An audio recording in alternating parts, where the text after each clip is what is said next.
തമിഴ്നാട് തെരഞ്ഞെടുപ്പ് പ്രചരണത്തിൽ ഫ്ലക്സുകളില്ല, പോസ്റ്ററുകളില്ല, പകരം കാൽനടയായുള്ള പ്രചരണ യാത്രകൾ, വാഹന പ്രചരണ യാത്രകൾ, കോർണർ പൊതുയോഗങ്ങൾ എന്നിങ്ങനെ മാത്രമേ ഉള്ളൂ.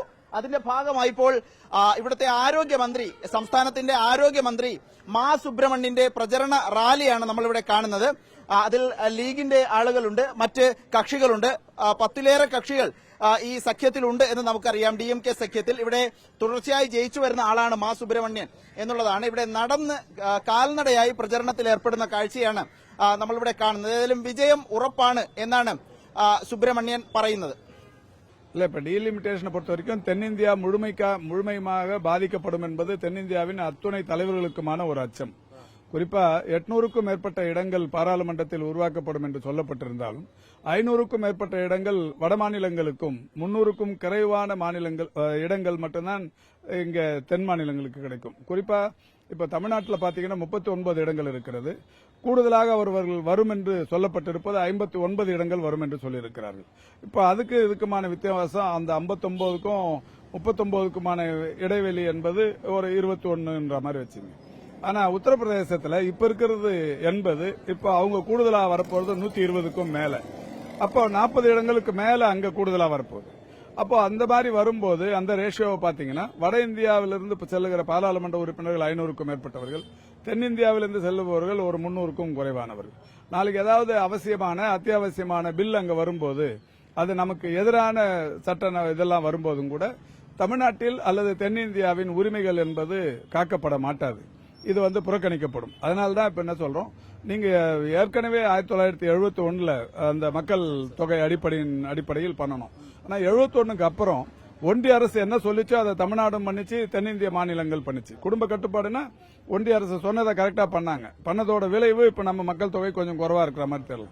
ஆனா இதை மதிக்காத வட மாநிலங்கள் இன்னைக்கு மக்கள் தொகை கூடுதலா இருக்கிறாங்க. அது மக்கள் தொகை இன்னைக்கு இருக்கிற கணக்கெடுப்புகள் பண்ணும்போது அவங்களோட எண்ணிக்கை கூடுதலாகும்.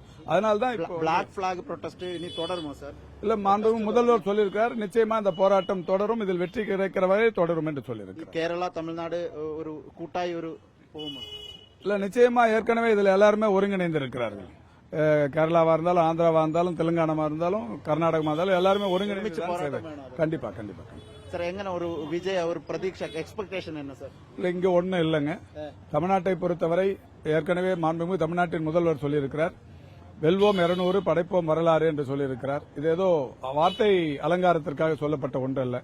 கடந்த நாடாளுமன்ற தேர்தலில் திமுக கூட்டணி, குறிப்பாக மதசார்பற்ற முற்போக்கு கூட்டணி, தமிழ்நாட்டில் இருக்கிற 234 சட்டமன்ற தொகுதிகளில் பாராளுமன்ற தேர்தலில் கூடுதலான வாக்குகளை பெற்ற இடங்கள் 221.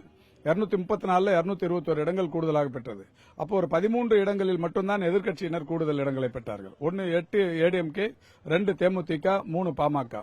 அந்த 2 தேமுதிகவும் இப்ப இந்த கூட்டணியில் இருக்கு. ஆக 223 தொகுதிகளில் 1.5 வருஷத்துக்கு முன்னாடி கூடுதல் வாக்குகளை பெற்றிருக்கிறோம். அதற்கு பிறகுதான் இந்த அரசு ஏராளமான புதிய திட்டங்களை, தாய் மாணவர் திட்டம் என்கின்ற திட்டம், அன்பு கரங்கள் என்கின்ற திட்டம், டெபினட்டா 234க்கு 234 கூட வெற்றி பெறுவதற்கு வாய்ப்பு இருக்கிறது.